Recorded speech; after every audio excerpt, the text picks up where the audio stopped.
Good afternoon, and thank you so much for joining me for this WNCT Now digital news update. I'm Emily Severidge, live in our digital studio.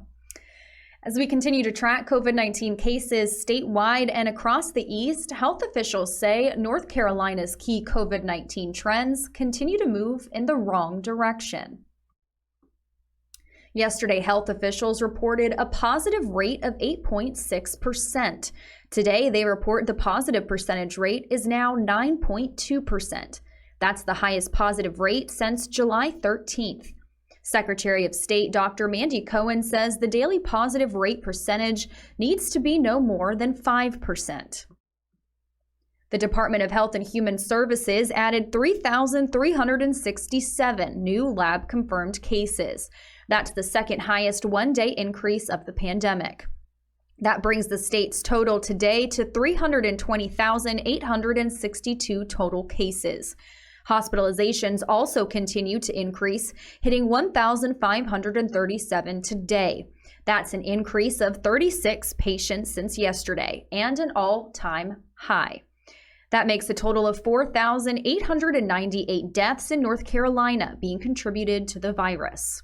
You can stay with WNCT for all of the latest on tracking the coronavirus in our state.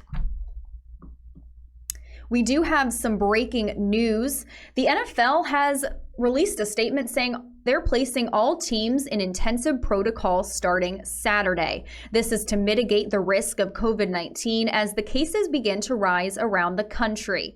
Use of masks will be mandatory at all times at all team facilities, including during practice and in weight rooms.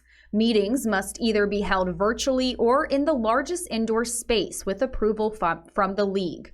Meals have to be made available for grab and go to avoid players and staff congregating in cafeterias, and time spent in the locker room also has to be limited.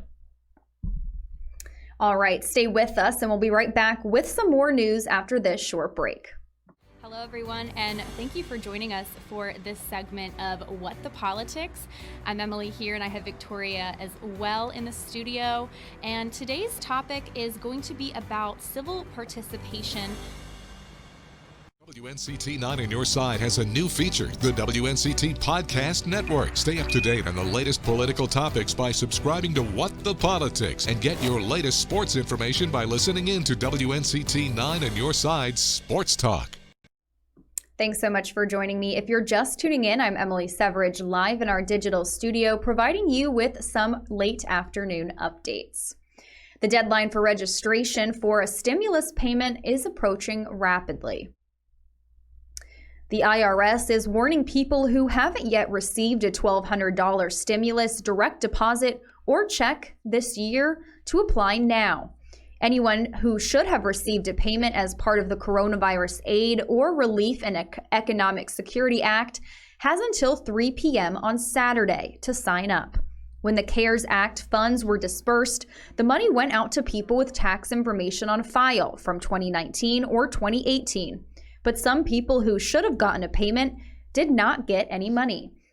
Officials say those who didn't file a tax return because they were either not required to during those years, or those who didn't make the maximum taxable amount could still be eligible for payment.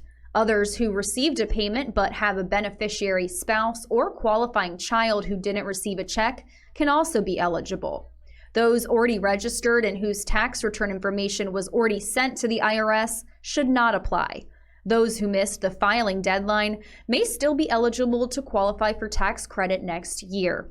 You can find the links to the IRS application page on our website, WNCT.com. One of the pharmaceutical companies working on a COVID-19 vaccine claims that their shot is 95% effective. Pfizer is one of the leading companies in coronavirus vaccine development.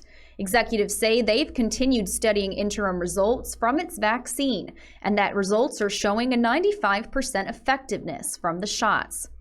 Pfizer execs say the vaccine protects older people most at risk from dying from the virus. The announcement comes just after the company is preparing a formal request to get U.S. regulators to allow emergency use of the vaccine. Moderna, another pharmaceutical firm, announced earlier this week that effectiveness of its vaccine was at 94.5%. Neither company is releasing detailed data on their drug studies, and results have not been analyzed by independent experts. U.S. officials say they hope to have about 20 million vaccine doses from each Moderna and Pfizer available for distribution by late December. Those first shots will be offered to vulnerable groups like medical and nursing home workers and people with serious health conditions. Well, that wraps up this WNCT Now late afternoon update. We have more news coming up for you tonight on our broadcast at 5 and 6. Thanks so much for watching.